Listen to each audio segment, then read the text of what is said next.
igitondo gitangaje, isaha ntazi, umunota ntari namenya neza, n'isegonda ntari nasobanukirwa. Niko umubyeyi yibarutse umwana, aho ni mu mudugudu wa Nyange, akagari ka Gatenga, umurenge wa Mukarange, mu cyahoze ari komine Mukarange, prefecture ya Byumba, ubu ni mu karere ka Gicumbi, intara y'Amajyaruguru, mwaka w'igihumbi kimwe magana cyenda 1935. Havuka umuhungu w'igitangaza, umuhungu w'icyamamare, umuhungu wagiye wamamarira mu bucuruzi bugiye butandukanye. Uwo nguwo yandika amateka. Mu mateka yose tugenda twandika hano ku isi harimo ameza n'amabi. Uyu nawe turaza kureba yanditse yahe mateka. Na wundi ni Kabuga Felician, umuherwe cyane, umunyemari ukomeye, kaba umutunzi w'ikirenga. Yaje kuba umunyemari ukomeye mu gihe cye bitewe n'ubuhinzi bw'icyayi ndetse n'ubucuruzi butandukanye.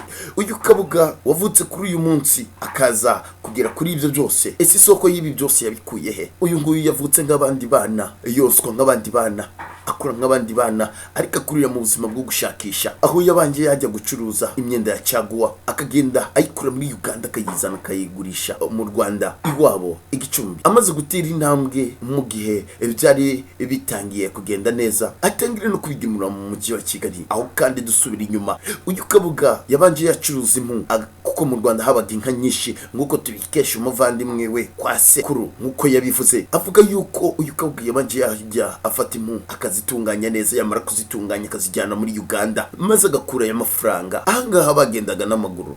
Nyuma nibwo yaje kujya muri caguwa, imyenda itangiye kugaragara. Aho ni ku mwami Ruganzu, niwe wari uyoboye, akomunikana n'abazungu, ubwo bakajya muri Uganda, imyenda bakayisesekaza i Rwanda.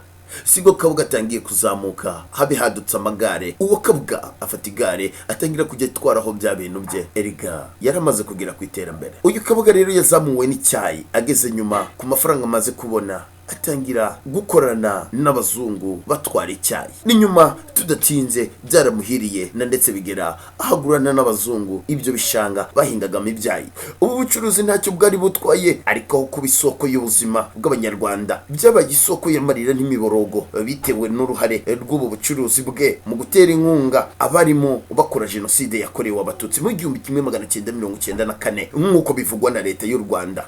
Iyo uvuze ko Kabuga mu Rwanda, mu murwa mukuru w'u Rwanda Kigali, abenshi babihuza n'umuturirwa yubatse ahitwa ku Muhima. Iyi nzu igeretse niya yubatse muri Kigali gusa, nk'uko naha yaratuye naho yari yarahubatse inzu ya etage. Ibintu byagaragazaga ubukire bwe muri iki gihe. Kabuga Felician yateye inkunga politike mbi y'ubwicanyi bwakorerwaga Abatutsi. Yabaye perezida wa komite y'agateganyo yiswe Fond de Défense Nationale FDN, anaba perezida wa komite yatangije radio RTLM, yamamaje umugambi wo kurimbura Abatutsi mu 1994. Zimwe mu ngero zibigaragaza nuko Kabuga ari umwe mu bantu bashizeho ikigega cyo kurengera igihugu, hagamijwe gukusanya amafaranga yo gushigikira mu rwego rw'imari n'ibikoresho ibikorwa by'intera hamwe byo kwica no kugirira nabi Abatutsi. Ibyo ngibyo nk'uko bigenda bitangazwa na guverinoma y'u Rwanda. Kabuga kandi yagize uruhare mu gushinga radio RTLM, yahamagariraga Abahutu kwica Abatutsi. Tonde rw'abanyamigabane bibanze b'iyo radio rwari abantu 1136, aho umugabane utagombaga kujya munsi y'amafaranga 5,000. Kabuga ni umwe mu banyamigabane b'iyo radio batanze amafaranga menshi mu ishingwa ryayo, aho yatanze 500,000 by'icyo gihe. RTLM ikimara gutangizwa, imikorere yayo yari ishinzwe Felician Kabuga, wari perezida wayo, Ferdinand Nahimana umuyobozi wayo, directeur Jean Bosco Barayikwiza akaba yari yungereje uyu muyobozi. Mu bikorwa bindi bikomeye Kabuga Felician yamenyekanyemo cyane harimo icyo kugura toni 581 z'imihoro yakoreshejwe muri jenoside yakorewe Abatutsi mu 1994. Ariko Kabuga Felician mu busanzwe akaba yari n'umucuruzi ngo hambaye, nk'uko byagiye bitangazwa n'umuvandimwe we bavukana kwa sekuru, ngo yarasanzwe anagurisha iyo mipanga, ngo n'imihoro, ngo n'ibitiyo n'amasuka, ngo kuko ngo byari ibintu baranguraga ku Muhinde. Ariko ko guverinoma y'u Rwanda imaze kujyaho birukana abahinde kugira ngo babone uburyo bakoresha abanyarwanda. Aho rero Kabuga yahise afata isoko aba ari uzajya utumiza ibyo byose hanze. Muri Gashyantare mu 1994 umukozi wa sosiyete Shillington yemeje ko isosiyete yabo yari imaze kugurisha u Rwanda mu mezi make imihoro myinshi iruta kure ubwishi iyo bari baratumije mu mwaka wose w'1993. Impapuro zisaba impushya zo kuzana ibintu mu gihugu zasuzumwe na Human Rights Watch hagati ya Mutarama 1993 na Werurwe 1994 zigaragaza ko toni 581 z'imihoro zinjizwe mu Rwanda. Iyo mihoro yatumijwe yose hamwe ku giciro cya miliyoni 95 z'amafaranga y'u Rwanda yatanzwe n'umunyemari Kabuga Felician. Y'icyo gihe yari amafaranga menshi cyane. Uretse mu Bufaransa yabaye Kabuga yaje guhungira mu bihugu bitandukanye birimo Kenya, Republic Democratic of Congo, Ubudage, Ubusuwisi nk'uko itangazo rya Minisiteri y'Ubutabera y'Ubufaransa yabigaragaje nyuma yo gutabwa muri yombi. Kabuga kandi yari umwe mu bakekwaho jenoside yakorewe abatutsi bari bakihishahisha mu mahanga, aho Leta Zunze Ubumwe za Amerika zari zarashizeho ibihembo bya miliyoni 5 z'amadolari y'Amerika agenewe wazagaragaza aho Kabuga yihishe. Kabuga akurikiranweho ibyaha 7: ubufatanyacyaha muri jenoside, gushishikariza mu buryo butaziguye no gukangurira rubanda gukora jenoside, gushaka gukora jenoside, umugambi wo gukora jenoside, ugutoteza no gutsemba bifitanye isano n'ibyaha byakozwe mu gihe cya jenoside yakorewe abatutsi mu Rwanda mu 1994. Reka tubanze mbere yuko twinjira kwirekugwa ry'uyu Kabuga Felician wari kuwe n'urukiko rw'Irahe mu Buholandi. Urukiko mpanabyaha rwasigaye rusubukura imanza zasigaye zitarangiye i Arusha muri Tanzania. Ibyibanze wamenya rero ku rubanza rwa Kabuga. Inyandiko y'urukiko igaragaza ko afite imyaka 88 yafashwe mu kwa gatanu mu 2020 hafi y'i Paris mu Bufaransa. Hari hashize imyaka irenga 20 ashakishwa n'ubutabera mpuzamahanga, akekwaho uruhare rukomeye muri jenoside yabaye mu Rwanda mu 1994.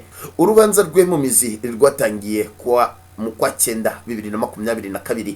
Imbere y'urukiko Kabuga ibyaharegwa yabyise ibinyoma bisa. Ati ni kinyoma cyambaye ubusa kuko nari ndi umucuruzi, ntago rero nari ndanga gucuruza ngo kubera ko ibikoresho biragurwa nabica. Mu kwa 3 2023 inzobere zavuze ko ubuzima bwe butameze neza. Urukiko ruba ruhagaritse urubanza rwe. Mbere yaha urukiko rwateganyaga ko urubanza rwe ruzarangira mu kwa 9 2024. Mbere no mu gihe cya jenoside Kabuga yari umwe mu banyimari bakomeye cyane mu Rwanda. Urukiko rwashimangiye umwanzuro uhagarika kuburanisha Kabuga no kumurekura.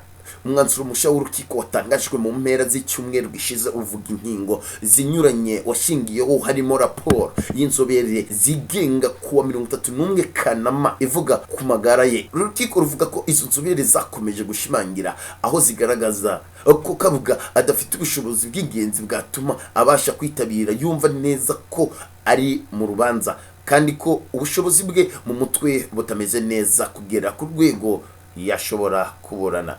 Muri Werurwe urukiko rukorera he mu Buholandi rwahagaritse urubanza rwe. Muri Kamena kwezi kwa 6 rwanzuye ko Kabuga w'imyaka 88 hashingiwe ku nyandiko z'urukiko adashobora gukomeza kuburanishwa. Nyuma rwemeza ko azarekurwa by'agateganyo. Iki cyemezo cyamaganwe na Leta y'u Rwanda n'abarokotse jenoside. Kabuga aregwa ibyaha birimo ngo gushishikariza rubanda mu buryo butaziguye gukora jenoside yifashishije radio televiziyo RTLM. Yarabyeriye president fondateur.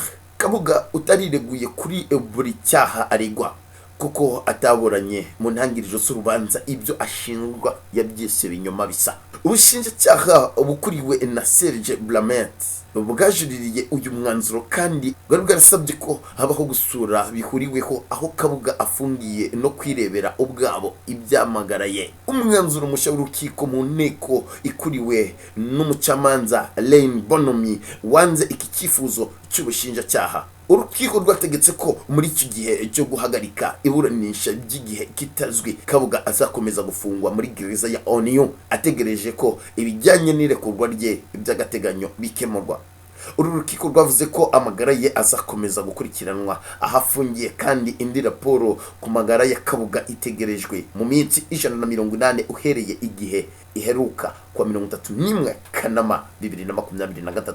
Yatangiwe kandi izindi nama kibazo cye zizakomeza buri minsi 120 kugeza arekuwe. Uru rukiko rwategetse ko uru ruhande rw'uregwa ruzafashwa kuvugana n'abategetsi b'urwego rubyemerewe rwaho Kabuga yifuza kwerekeza narekurwa by'agateganyo. Ese wakwibaza ati siye kubera iki ibi byose byagenze bitya? Ese wakwibaza ngo iri rekurwa riragaragaza iki kuba kotse jenoside yakorewe abatutsi n'abagizwe hizo ngaruka? Tubibutse ko kandi uhagarariye ibuka mu Rwanda yavuze ko iki cyemezo isuzuguritse kandi gifuditse, harimo gupfobya no kudaha agaciro jenoside, kubera ko abagizweho ingaruka ibyo bari biteze kuri uru rukiko atari byo babonye. Ubu atari ubutabera ahubwo bwaba nk'ubutareba.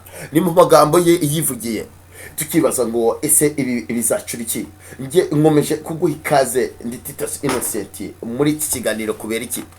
Mwibutsa gukora subscribe, like, share, comment, aho tugenda dusesengura byinshi bigiye bitandukanye muri politike na diplomasi n'ibindi byose tuzagenda turebaho. Uyu Gakwenzile niwe wavuze ko ubu butabera budatanze ubutabera bukwiriye. Ibi bisiguye ko ubutabera nta buhari, kandi noneho ko leta y'u Rwanda yanakomeje kuvuga ko hagomba gukorwa uburyo ki Kabuga noneho yaburanishwa mu Rwanda mu buryo bwo gutanga indishi z'akababaro kubagizweho n'izi ngaruka.